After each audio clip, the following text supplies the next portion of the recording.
Михаел Шумахер. Име, което тежи като легенда. Пилот, който промени Формула 1 завинаги.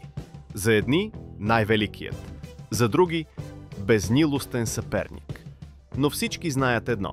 Когато Шумахер беше на пистата, всички гледаха него.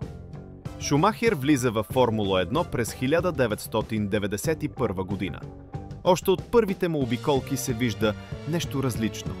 Спокойствие, увереност, скорост и стоманен фокус. С отбора на Бенетон печели първите си две световни титли през 1994 и 1995 година.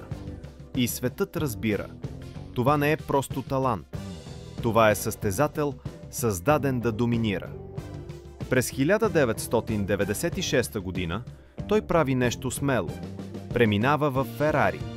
Тогава Ферари не е шампионски отбор. Колата е трудна за каране. Екипът прави грешки, победите са малко. Но Шумахер не търси лесен път. Той търси предизвикателство. И не идва сам. До него са стратегът Рос Браун и инженерът Рори Бърн. Тримата не просто работят заедно. Те изграждат проект за величие. След години работа, тестване и развитие, Ферари се превръща в абсолютна сила.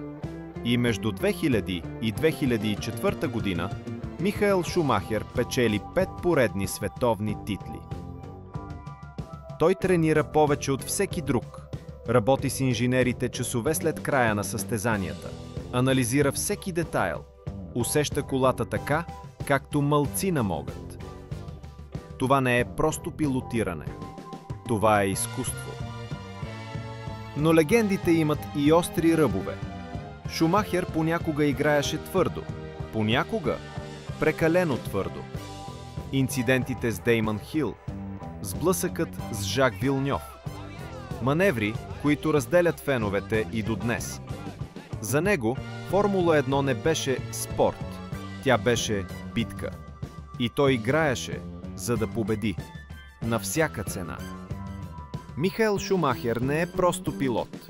Той е легенда, икона, символ на воля и победа.